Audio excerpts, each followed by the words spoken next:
Yes, you're the best. Beam, beam filter, blush filter, pop filter, crush, glow, slate, noir, John, bubbles. I love it. I love the bubbles. Dance filter.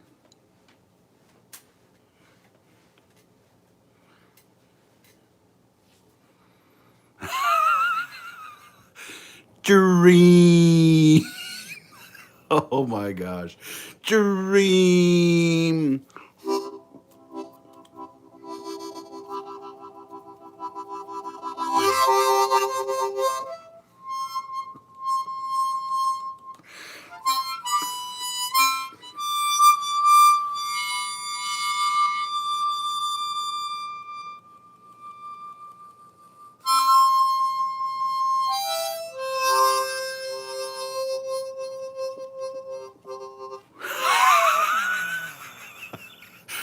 I love big energy. What is it? What is big energy? It is what? It is who what I am attempting to embody right now in this moment.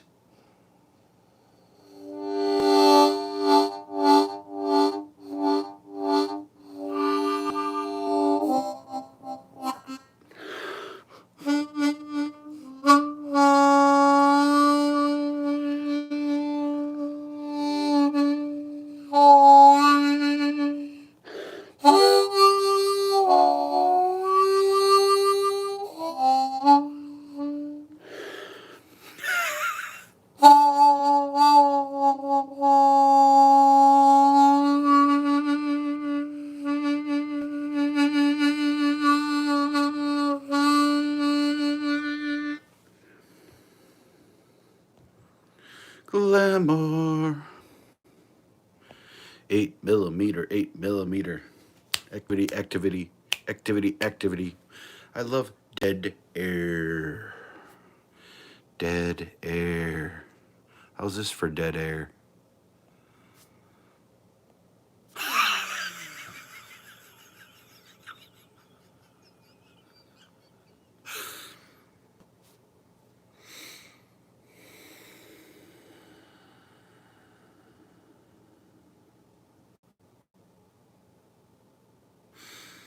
Dead air is open space. Space. What is energy? What is big energy? I want to talk about today.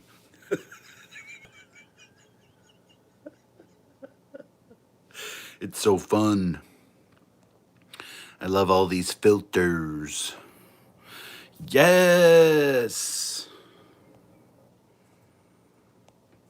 And I will settle in on crush filter. So, what I am challenging myself today is to have big energy. So, this is something we can do. So, I do like to drink coffee, okay? Now, this is a popular way that people move energy. It's caffeine. And I want to talk about how to acquire and accumulate and move and co create to create energy.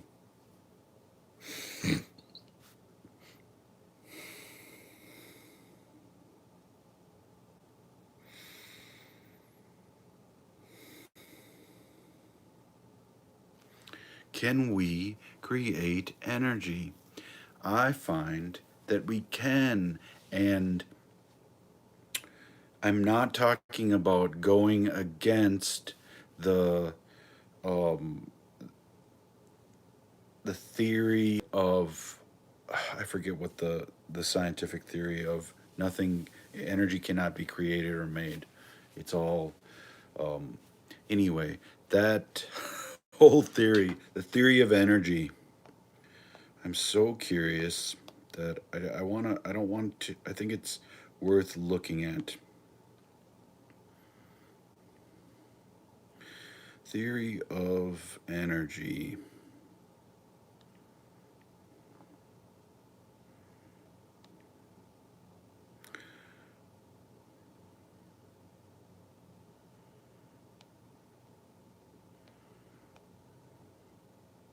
Oh, so the three laws of energy. First law of thermodynamics, and I keep getting this wrong because I'm just looking it up, but this is what I was getting at. Energy cannot be created or destroyed. The second law of thermodynamics. So I'm not trying to go against this in any way, and I'll explain why. Second law of thermodynamics. For a spontaneous process, the entropy of the universe increases. Third law of thermodynamics. A perfect crystal at 0 Kelvin has zero entropy. Now,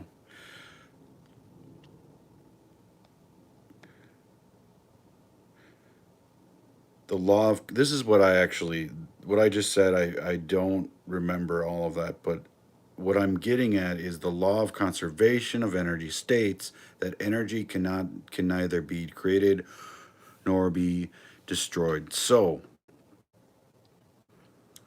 I'm not saying that that's not true. What I'm saying is we can, it's better we can move energy so it feels like we are creating energy, feels like it, and it seems like it, because our electromagnetic, there's an electromagnetic field. I've also heard it called the biofield, and there's a, when we're moving energy, and the energy is, I believe, I'm not certain, but even in a state of when we're feeling low energy, like depressed mood.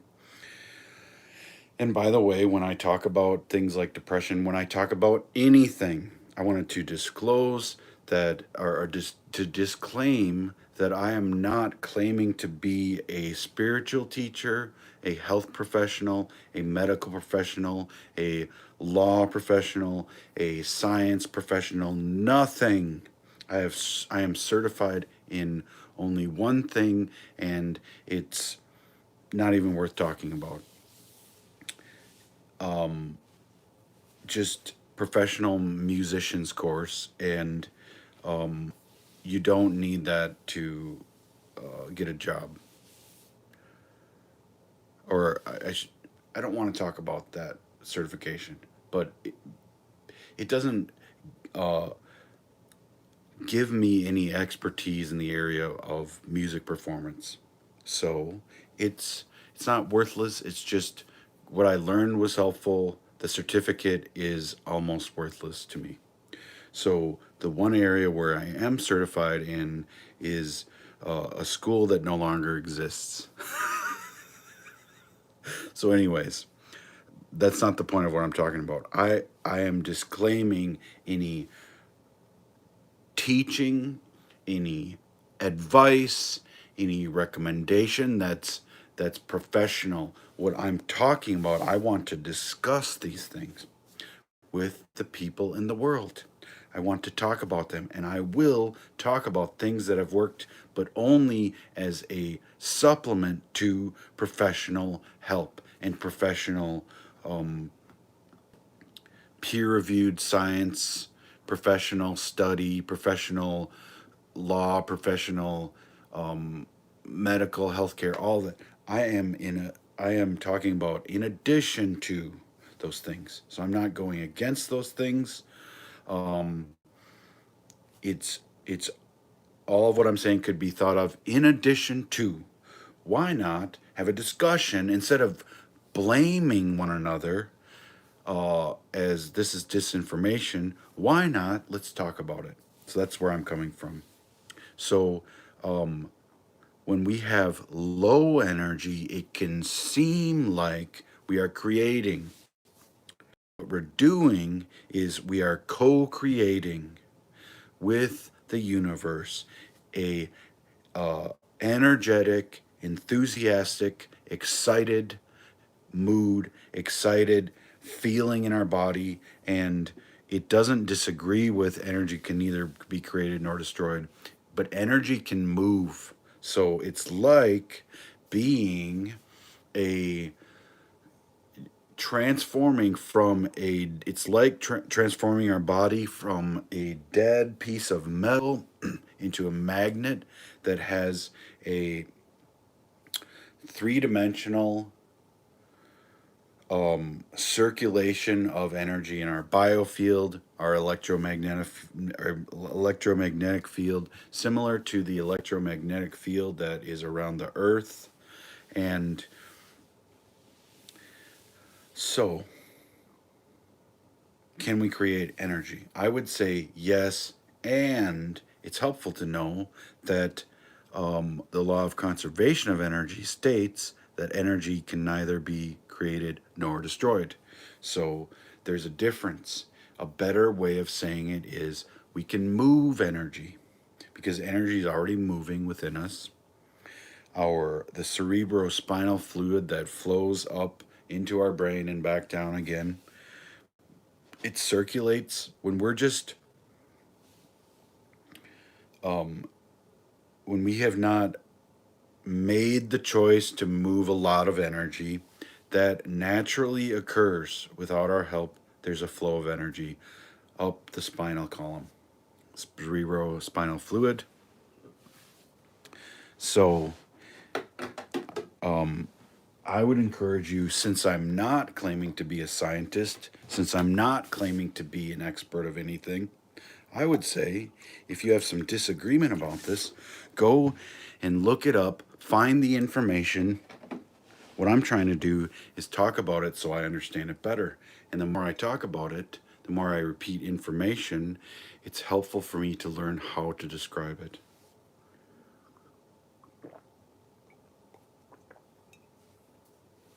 So, I have been practicing meditation. And again, this gives me no credentials whatsoever. I'm not claiming to be an expert in meditation or time and stillness or observing the unknown. Talking about it so I can understand it better. I am a student. Think of me that way. So I've spent somewhere between 40,000 and 250,000 or so, maybe more, maybe less. I have a lot of experience, and in my experience, when we set an intention, when we decide that we want to move energy, that's why it's helpful to know that it's not to know about the law of conservation of energy, to know that the energy is already there. That's helpful. This is helpful in this scenario. And that when we breathe, we set an intention and we breathe, and there's ways that we can breathe that we can begin to move energy. Now, for example, I promise you, when a an Olympic athlete, like say for example a swimmer, that can eat something like 10,000 calories or more a day, I promise you, when they're in the pool and they have a shapely body, they are moving energy. I promise you. When a person is drinking water, taking salt tabs, taking some protein, and they're doing 100-mile race and they're in the top five, oh my gosh, I promise you they're moving energy. So you don't need to do these breathing techniques to move energy, but it's fun, so why not? So if someone came to me and they were like, you know what, I'm lifting all these weights and I'm making accomplishments, but I'm miserable and I just feel low energy all the time and I just feel like crap. I'm getting sick all the time. I would use the same principles for that as I would with someone who hardly moves at all and is just feeling low energy. And with both of them, I would say check this out with your doctor. If you and your doctor decide that what I'm saying is garbage, go with that. You don't have to believe a thing that I say. It's fun. We're having fun. We're supplementing. We are supplementing. We have a right to do that, to consider it in addition to. And if you decide, well, my doctor says I shouldn't do that, then don't make a decision. I'm encouraging people to use your brain and your mind.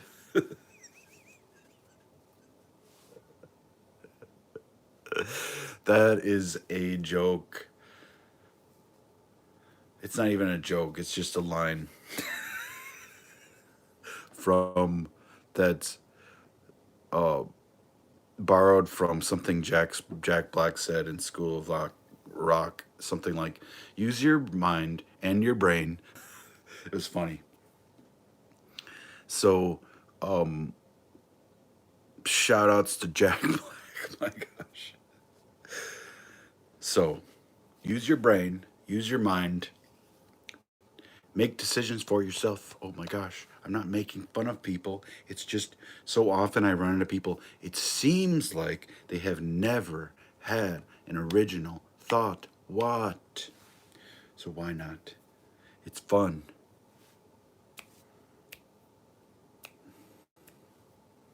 Activities, activities, activities, activities, activities, activities, dead air. Dead air is fun. This is dead air.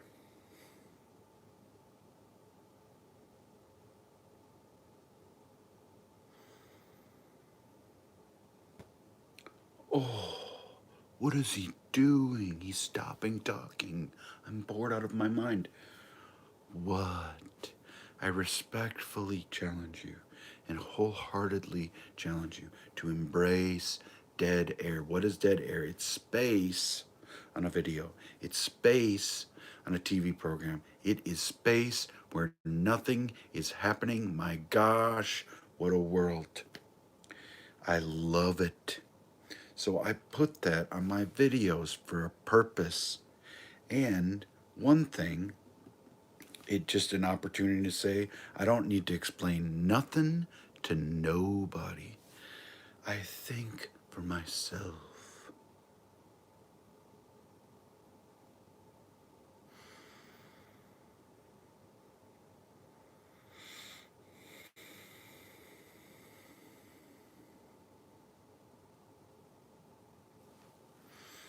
And also, I take the opportunity to reset where I'm at. When we are talking a lot,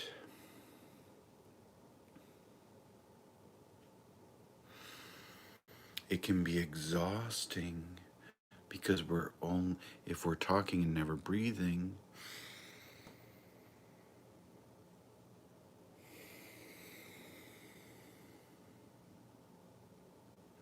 then by the end of the hour that we're talking, or 2 hours, we could be in just desperate need of recovery time. But why not? Why not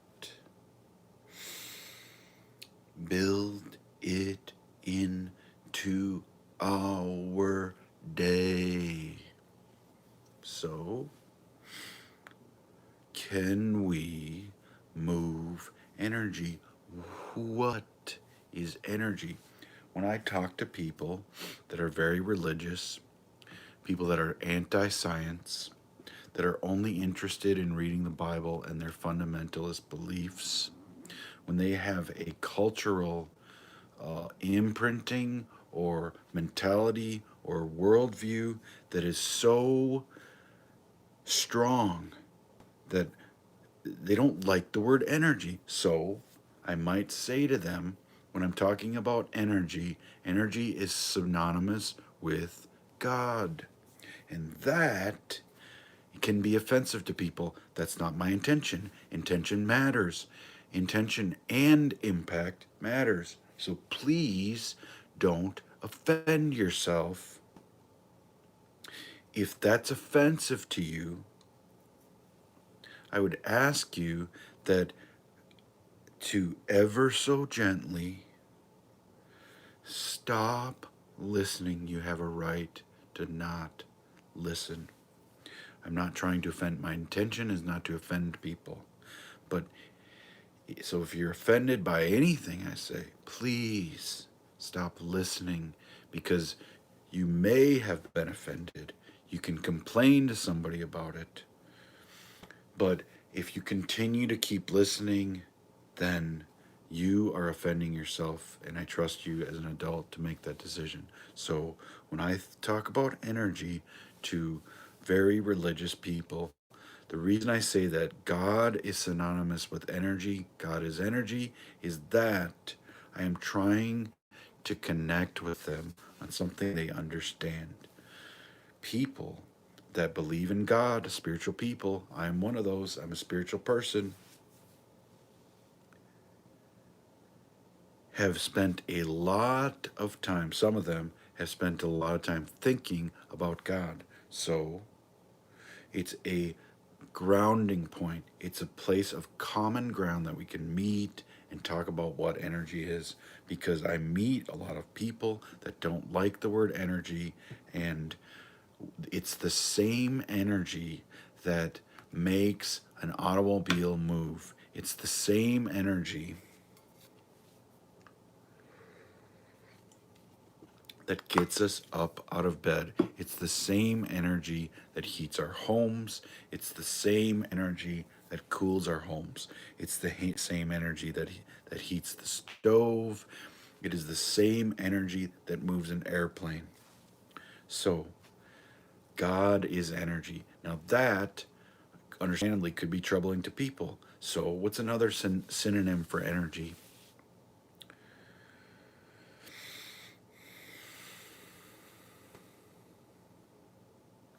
Oxygen is energy.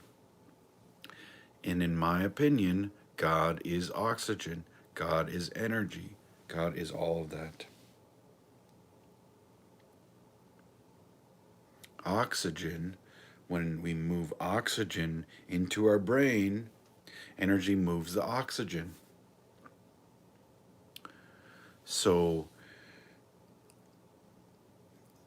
one of the problems with the word God is that for people that don't like it, it just, they don't know what it means. What's your definition of God? So for some people, it kind of just divides an audience. It's not helpful. But energy, what's another synonym for energy? I'm going to just look that up because I want to learn something.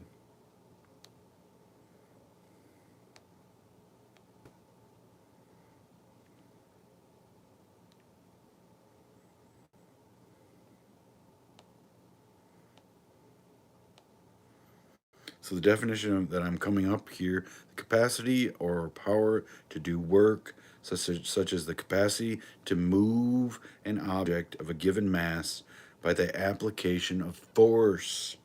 Energy can exist in a variety of forms, such as electrical, mechanical, chemical, thermal, or nuclear, and can be transformed from one form to another.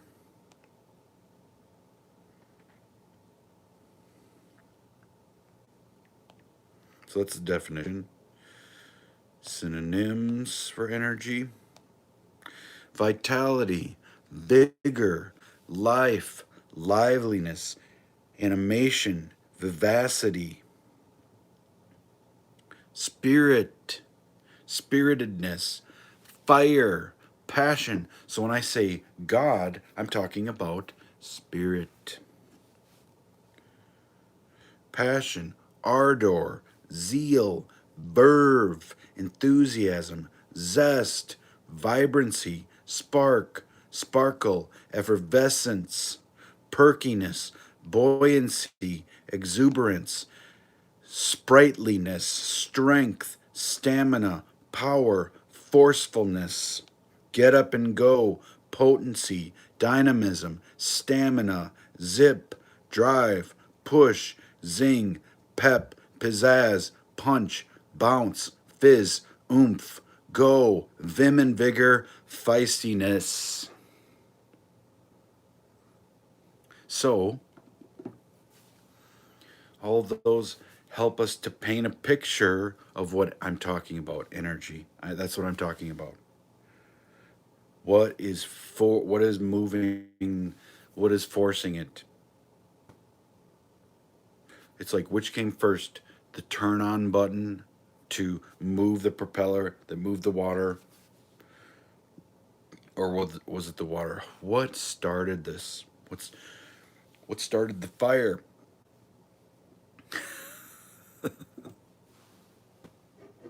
I'm tempted to sing a song, but I won't.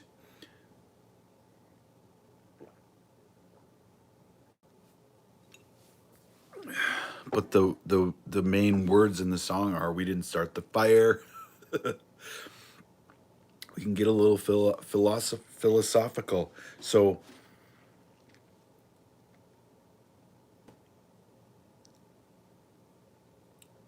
the words in the song, "It was always burning since the world was turning." So from what I've heard in cutting edge physics and science, is that the the Big Bang was the universe was birthed out of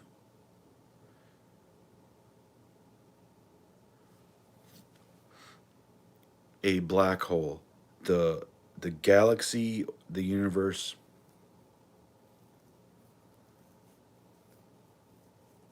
not sure which applies or both apply, but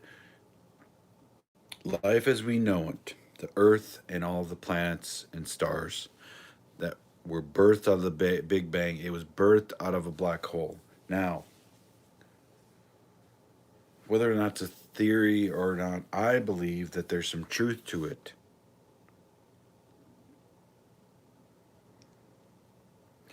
And things went into a black hole seemingly just, where'd they go? Did they go into a portal to another dimension? It's a cycle. It's fascinating to think of it that way. Because from what we know as human beings, there is a theory that 93% chance that we are in a simulation. And I believe there are aspects of that that are true. It's a helpful way to think about it. So I think that the universe, the galaxy, was. What is the difference between the universe and galaxy? I forget. So the universe, I'm just going to be willing to be wrong. The universe was birthed out of a black hole. It's like it was recycled. The energy, the mass went into a black hole and came out, and it started over, started fresh. I think that's a wonderful way to think about it, because things just, it's infinity. There's no end to it. It's exciting to what if a billion years from now I forgot a few things, and as a being where I'm no longer on this planet, I'm somewhere else. What if I wanted to learn some things? What if I wanted to just start over? Wouldn't that be a wonderful option? Because really, in my experience of observing the unknown, our capacity right now in the time that we're in, the capacity for fearfulness, it seems like there's more, we can go deeper into fear if we're unconscious. If we want to, we can go deeper. If we want to explore fear, we can, and it can be really fearful for people. Imagine that, going deeper into fear for it to be more fearful.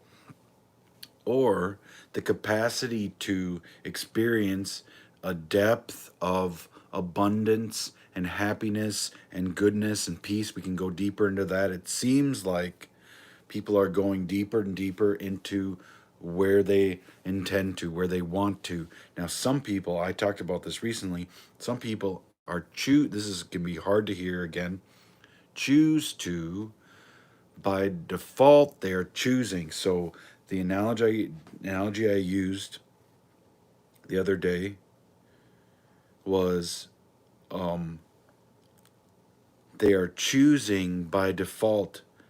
Um, it's like going into a line, checkout line at the counter where you're buying food, and you've got three choices: a juicy hamburger that you actually want, you've got a crusty bagel that you don't want, and then you've got a grilled cheese sandwich that was cooked yesterday. It doesn't look great. You want the burger. Now, how do you know you want the burger? It's not because it's juicy, it's just that you feel drawn to it. You want it. Now, when you don't say anything, when the person asks in this story, in this analogy, when the person asked the person at the counter, what do you want? The person goes and doesn't say anything and waits, and then the counter person says, "Well, you waited too long, you get the bagel." So some of us choose painful things like trying to eat a crusty bagel because we didn't speak up. We didn't realize that getting what we want, it takes participation, it takes choice, it takes setting an intention, it takes realizing that it's easy to choose happiness. It's actually the easiest choice. I'm thrilled about a juicy burger. And I go up to the line and yes, before they even finish the sentence, what do you, and I'm already said burger, juicy burger. That's what I want. It's so interesting because that process continues on. If you sit down, you have the burger, and then you say to yourself through the entire meal, this burger is making me sick. This burger is making me unappealing. This burger is making me lose out on opportunities. You actually could begin to lose out. You could begin to look unappealing and feel unappealing. You could begin to become sick. That's how powerful our thoughts are. Now, again, I'm not claiming to be a professional anything. Please think of this. This is a discussion. This is my contribution to the world. This is what I want to talk about on my channel. I'm not an authority. Our thoughts are powerful. So, in addition to your medical care, if you see someone as a professional, they're licensed, they have all the credentials, they seem trustworthy to you, and you have had good success with them, go to them, talk to them. I'm not saying don't do that. But in addition to that, why not make up your own mind, have an original thought, and consider the power of a belief, the power of our intention, the power of us making a choice when it comes to our diet, when it comes to what we want, when it comes to how we're perceived by the world. Why not say,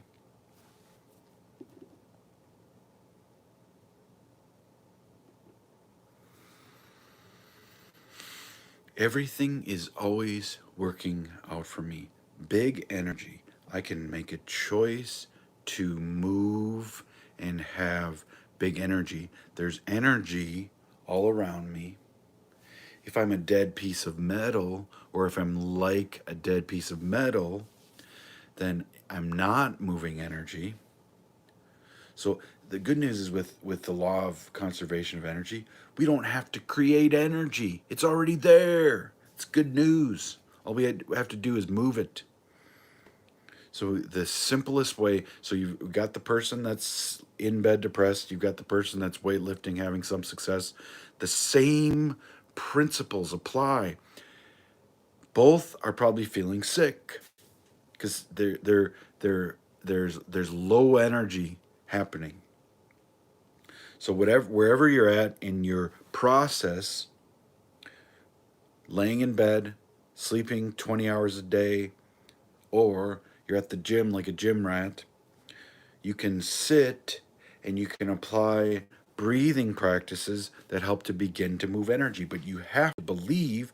So, what I want to invite you to do, in addition to all of your professional help, choose to believe this much. A molecule, a small, what's the tiniest movement I can move toward believing, toward choosing happiness, toward choosing a happiness practice, toward choosing to invest in myself, in self-love. So the simplest breathing practice that I know of is really in, out, in, out, in, out, and consciously observing the breath through the nose, out. Sometimes I breathe out my mouth because it can be faster.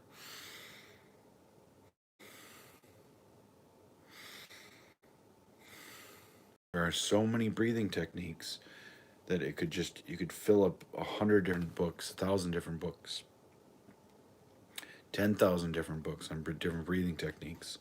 But what I like to do is to practice at least once a day, if not more, and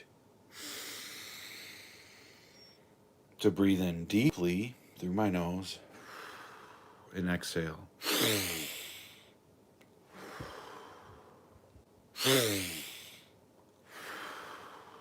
Through my mouth. Inhale through my nose.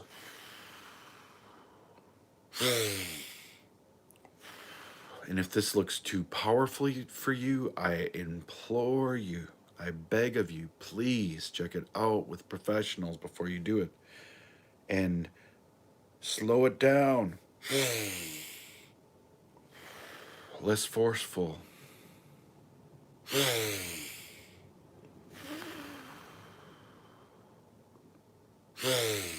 I've done this so much today that there's so much feeling going on.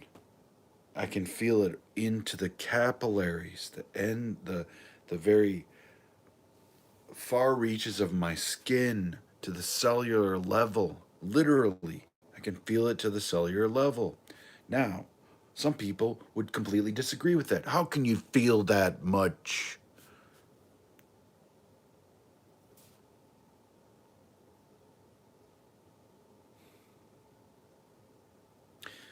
I'm not claiming to be a scientist.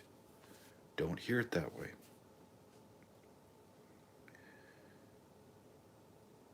I want to change. I want to move energy daily as a practice. And I want to experiment and see, I'm not forcing anyone to do this. I want to see if I can move energy like a magnet. A magnet moves energy, and it attracts on one end, repels on another. Attracts metal on one end, repels it on another. So we can send out energy into the electromagnetic field of the earth and the universe, and we can attract it, so we can move it up through the cerebrospinal fluid, through our spinal column. And when we squeeze the muscles, now I want to say If you are afraid of Kundalini energy, I would say, please, I beg of you, stop. I'm ever so gently. Please stop listening to me, because I think, in my opinion, this is not a professional advice. I think it's nothing to be feared. The worst that's happened to me is I've gotten headaches because I was breathing too hard and I was holding things too hard in my head, and I got headaches. Some people experience trauma. One way that could help is to not be in a room full of people that you don't trust, to not go to a teacher that's irresponsible and is doing things without your permission. Do it yourself. Teachers that claim to have these superpowers and then don't ever disclaim that they're not a licensed professional, that's irresponsible. So, a spiritual teacher should have a disclaimer that they are not a licensed therapist. If they're not, if they are a licensed therapist, then that's the law, and you can still complain. But if somebody is beholden to the law, they may have credentials, but even so, I would still not trust somebody if my intuition tells me not to trust them, because they can still be a grifter, a cheater, a liar, they can still commit crimes even if they have that license. So please don't trust them. And I'm not in any way claiming to be a spiritual teacher. I'm just talking about what works for me. So if you have a fear of Kundalini energy, I would highly uh, recommend and invite you to just stop listening to me. So when we move energy, when we squeeze the muscles around our spine, we can move energy. And there is scientific evidence to show this, overwhelming evidence that we can move energy. We can't create it according to science. The energy's already there. We can move it, and what happens, what the result of it is, I feel a release of oxytocin. I have felt at times pain relief, and my understanding of, and look this up to check it out yourself, at times pain relief that is as, if not more powerful than a benzodiazepine like Klonopin or Ativan, Valium. I believe those three. Check it out to make sure I'm right about that. But the pain relief can be very powerful when we do a type breathing practice. People can, when they learn how to breathe, they can sit, and I've done this myself, sit in freezing cold temperatures. And I'm not recommending you do this. Check it out yourself. If you breathe in a certain way, you can sit literally in the snow and melt the snow around your seat. You can sit in cold temperatures, and I'm not talking about like 60 below Fahrenheit wind chill. I'm not talking about that. I haven't tried that. I'm talking about 32-degree Fahrenheit temperature. I have sat when it's 34 degrees and there was snow falling on top of me. It wasn't dumping on me, but it melted when I hit my skin. I was warm, I was not cold, and it was not windy, so it didn't feel like it was zero. It felt like about 32, okay? It was bearable. So please don't test yourself by going into your bathtub, have a 10 pounds of ice, dump in your bathtub, and then put cold water and then get in. I'm not telling anyone to do that. What I'm suggesting is that there are breathing techniques. If you want to go to the gym, try a breathing technique that helps you to begin to move energy, because I promise you, and again, take what I say with a grain of salt. But sometimes with my language, when I say I promise you, please excuse it. I'm trying to find words for it. And I just want to learn about this. But when you go to the gym, when you are lifting weights, you are moving energy when you're doing that. There's energy in your muscles, there's energy in your body. So, a way that you can begin to start your workout is to begin a breathing practice where you do this 20 or 30 times. Check out Wim Hof. Check out his method. He has a book, The Wim Hof Method. I'm not promoting that book. It's just I can't help but but just it's a worthwhile checking it out. Wim Hof, WIMHOF. The Wim Hof method of breathing. Now, I am not going to teach that. It's going to sound similar. But what I'm talking about is 20 or 30 times go in and out. The way he talks about is to just let it out gently. And check it out, make sure I'm right or wrong about that.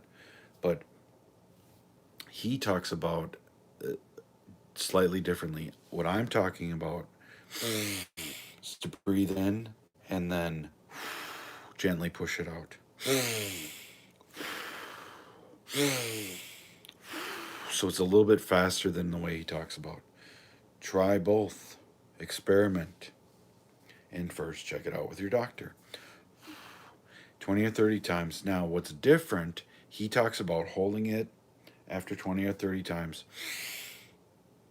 Now, I like to try to hold it for a longer period of time after I've done 20 or 30 times. So, and then to squeeze and pump my muscles at the upper abdomen, lower abdomen, and pelvic floor. Now, this is very similar to what Dr. Joe Dispenza, go to his website. I'm not trying to promote it, I'm not paid for that. But I love his stuff. This is very similar to what he talks about. I am borrowing from elements of Wim Hof and Joe Dispenza. Now, I'm not licensed to teach anything. Remember, I just want to talk about it because what I'm finding is I love both methods. Dr. Joe Dispenza's, I believe he calls it pulling the mind out of the body, breathing. Some people call it Joe Dispenza breathing. Some people call it pineal gland breathing. So these methods are similar to what human beings have been doing for hundreds, if not thousands of years. And I like both of them so much that I want to take elements of both and try to use them in my daily practice. So when I breathe in and out like that, first of all, I have set an intention. I believe that I am moving energy. I believe that it's moving energy up my spine. I believe that it's going into the electromagnetic field, the biofield, and I believe that it's helping me to begin to move energy in my body so that if I want to lift weights, if I want to do gardening, if I want to do a video that I'm doing right now, if I want to walk down the street and encounter people that may or may not be screaming expletives at me, which I've been experiencing lately at times. If I want to prepare myself for a challenging and difficult, when I go out in public, often I encounter challenging, unexpected experiences with people. And I try as much as I can to focus on the opposite, to set any tension, to move energy, and to focus on what I want, What I want is the opposite of people screaming expletives at me. What I want is to feel the feeling of someone coming up to me and saying, "Wow, I'm so grateful that you're here. I love that you're here. I'm so happy you're here. I'm so grateful. Hello." That's what I want, so I'm practicing that.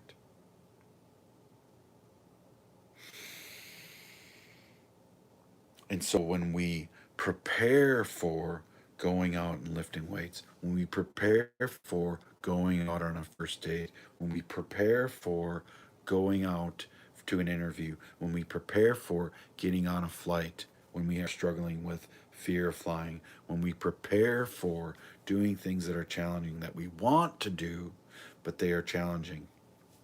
They don't cause us anxiety. We have anxiety. So this is what we can do. We can begin to move energy.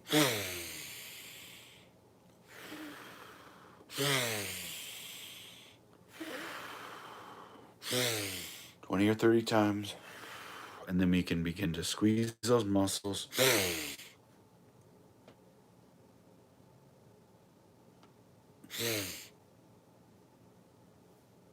And then hold it.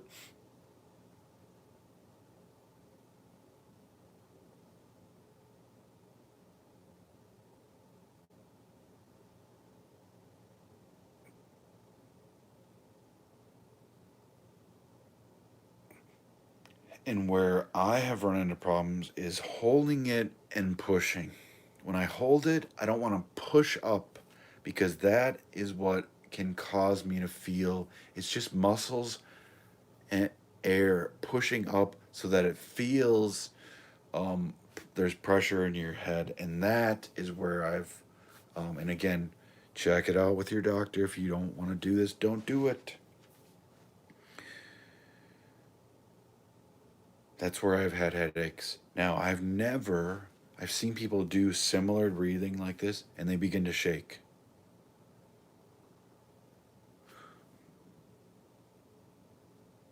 I don't have a problem with it. They're just letting themselves shake. I don't resist it.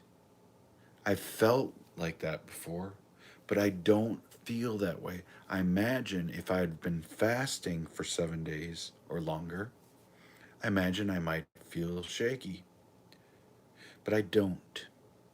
So I don't try to fake it. You don't have to fake it. It's not about this. It's so valuable to practice this on your own because you don't have to get into the problems that happen when people think that they have to be accountable. Be accountable to yourself. You can do it. Put a reminder on your phone. Put a post-it on your wall, on your mirror, whatever it takes. If you want to move energy, set an intention. For me, what it takes 10 times a day of setting intention, sometimes more. Sometimes I love setting intention. I'm so intentional about things that I actually enjoy it. It's fun. So,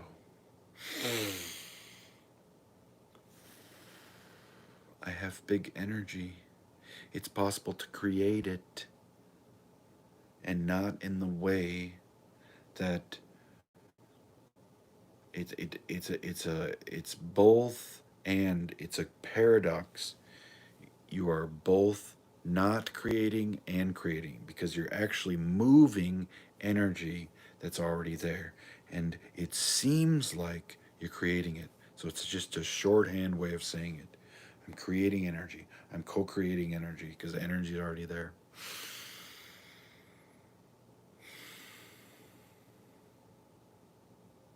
And one of the things that is helpful in all of what I'm talking about is often when I'm talking, I'm not trying to make people wrong. So often we are misinformed about we want to make people wrong.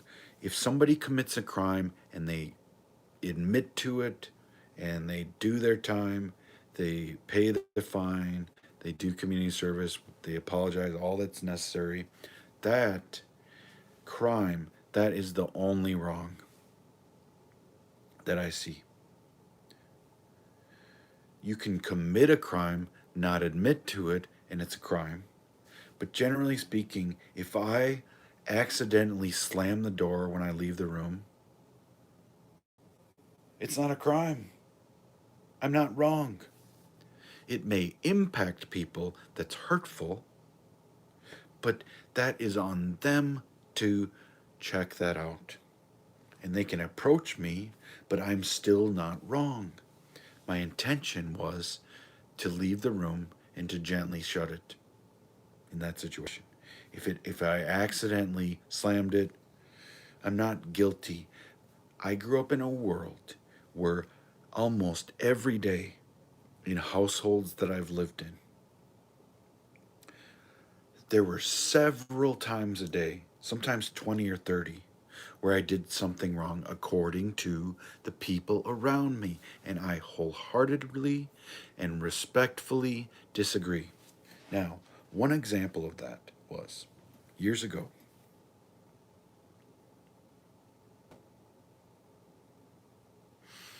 I was living in a place where people had things in common, meaning people were sharing food. And I was very tired. I went up after work, really tired and sweaty. I went up, there was nothing there other than a bag of chips someone else had bought. Now, I went with the intention to, you know what? I could easily replace this. They're not here. I'm going to let them know when I get home. I'll replace it. So I ate some. Now, I was accused of stealing.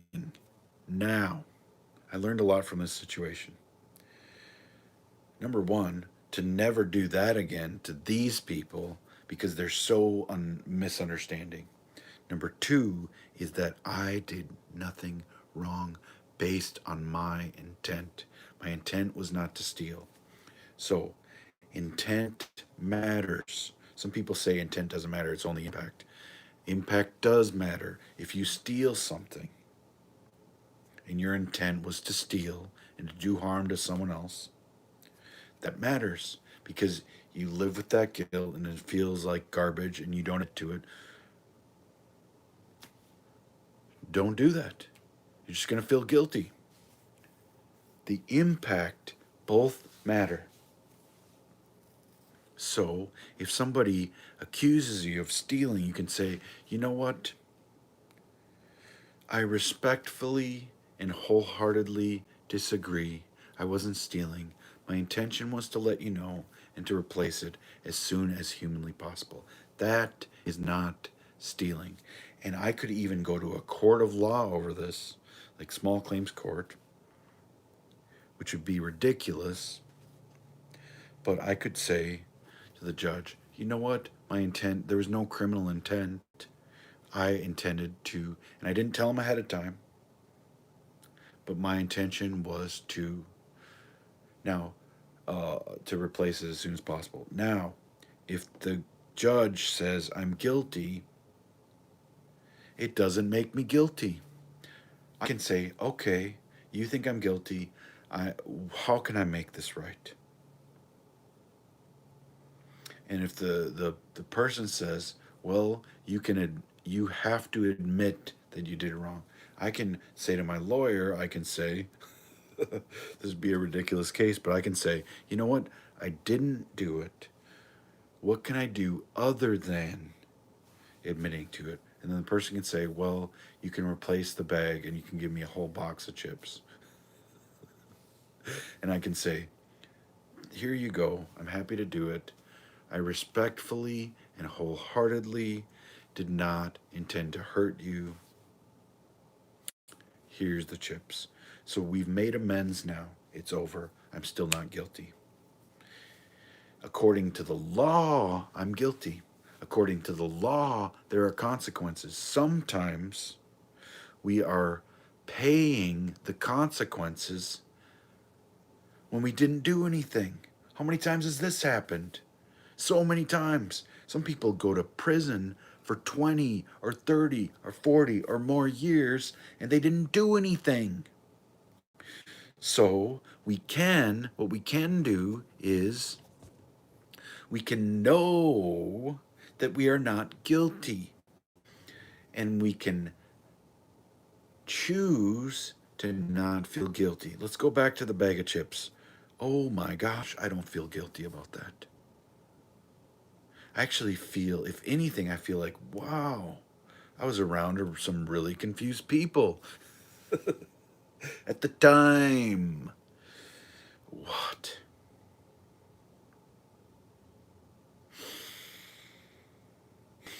And right now, I feel big energy.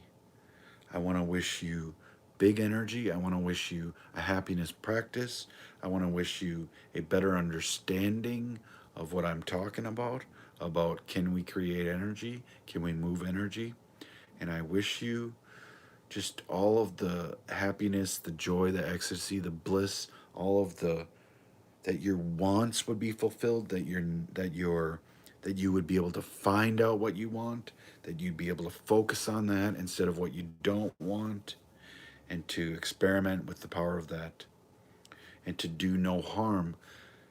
Oh my gosh, what if we all just decided, you know, I'm gonna do these things, I'm gonna try to accomplish my dreams. I'm gonna focus on that. I'm going to accomplish my dreams, and I'm also gonna do no harm. I'm gonna do my best. And if I do harm, if it seems like I stole a bag of chips, I can know that I didn't, but I can be willing to replace them and replace double, even triple.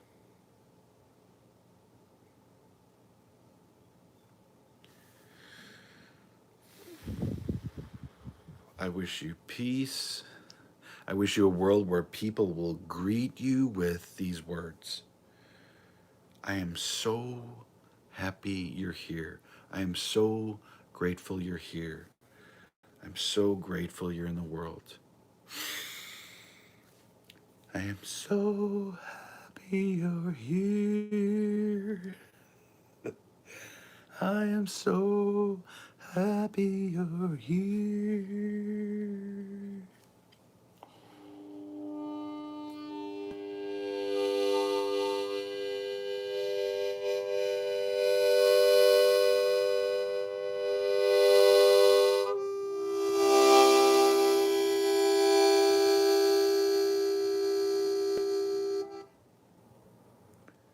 I am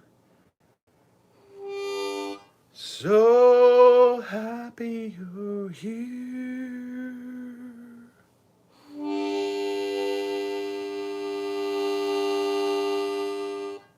I am so happy you're here.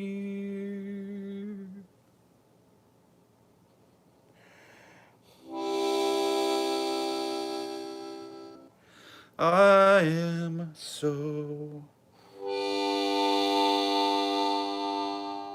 happy you're here right now.